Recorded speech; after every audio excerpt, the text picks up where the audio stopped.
கங்கை கரையில் ஒரு முனிவர் தவம் செஞ்சிட்டு இருந்தார். அப்போ ஒரு மன்னன் வேட்டையாடிட்டு இருந்தான்.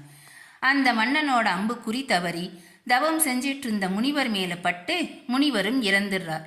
அதனால் மன்னனுக்கு பிரம்மகத்தி தோஷம் ஏற்பட்டுச்சு. என்னோட அம்பால ஒரு முனிவர் இறந்துட்டாரின் வருந்திய மன்னன் அதுக்கு பிராயச்சித்தம் தேட ஆசிரமத்தில் இருக்கிற ஒரு முனிவரை பார்க்க போறார். ஆனால் அங்கு முனிவர் இல்லை. அவரோட மகன்தான் இருந்தான். அவனுக்கு வயசு 12. மிகவும் வருத்தத்தோடு வந்த மன்னனை பார்த்த பையன், அரசே, உங்களுக்கு என்ன குறைன்னு கேட்க, குழந்தாய், நான் இந்த நாட்டு மன்னன். வேட்டையாடும்போது குறி தவறி அம்பு ஓர் அந்தன முனிவரை கொன்றுவிட்டது. அதனால் பிரம்மஹத்தி தோஷம் என்னை தொடர்ந்து வருது. அதை தீர்க்கும் வழியை கேட்கத்தான் வந்தேன். உன் தந்தை இங்கு இல்லையே, நான் என்ன செய்வேன் அப்படின்னு சொல்ல, அரசே, கவலைப்பட வேண்டாம். அந்த பாவம் தீரும் வழியை நான் கூறுகிறேன்.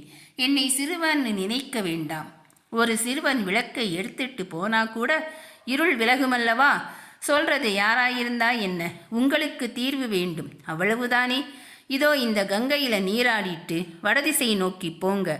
மனதை ஒருநிலைப்படுத்தி காதலாகி கசிந்து கண்ணீர் மல்கி முருகா முருகா முருகா என்று 3 முறை சொல்லுங்கள். பிரம்மஹத்தி பாவம் தீரும் என்றான். அரசனும் அவ்வாறே செய்து தன் பாவம் நீங்கி அந்த சிறுவனை வணங்கி தன் நகரத்துக்கு போனான். சிறிது நேரம் கழித்து முனிவர் ஆசிரமத்துக்கு வந்தார். தன் ஆசிரமத்தில் தேர் சக்கரத்தோட சுவட்டை பார்த்தார். மகனே, யார் வந்ததுன்னு கேட்டார். பாலகனும் நடந்த நிகழ்ச்சிகளை கூறினான். அவ்வளவுதான். முனிவருக்கு வந்ததே கோபம். கோபத்தால் கண்ணெல்லாம் சிவந்துருச்சு. மூடனே, என்ன காரியம் புரிந்தாய்? உனக்கு முருகபக்தி இருக்கின்றதா? எவ்வளவு பெரிய தப்பு பண்ணிட்ட. நீ என்னோட மகனா? மலையளவு பஞ்சை கொளுத்த ஒரு தீக்குச்சி போதுமே. சிறு பஞ்சினை கொளுத்த 3 குச்சி தேவையா? ஒரு முறை முருகா என்று கூறினாலே கோடி பிரம்மஹத்தி பாவம் தீருமே. ஒரு பிரம்மஹத்தி பாவத்தை போக்க 3 முறை முருகா முருகா என்று கூற வேண்டுமா? முருகநாமத்தின் பெருமையை இன்னும் நீ நன்கு அறிந்தாயில்லை. அதனால் நீ வேடனாக பிறக்க கடவது என்று மகனுக்கு சாபமிட்டார். அந்த சிறுவன் நடுங்கி தந்தைக்கிட்ட மன்னிப்பு கேட்டான். முனிவரும் மனம் இறங்கி, நீ கங்கை கரையில் வேடர்குல தலைவனாக பிறப்பாய். முருகனுடைய நாமங்களில் ஒன்றாகிய குகன் என்ற பெயருடன் விளங்குவாய்.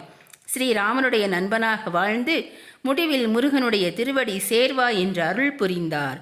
அப்படியே முனிவர் திருமகன் குகன் என்ற வேடர் பெருமகனாக பிறந்தான்.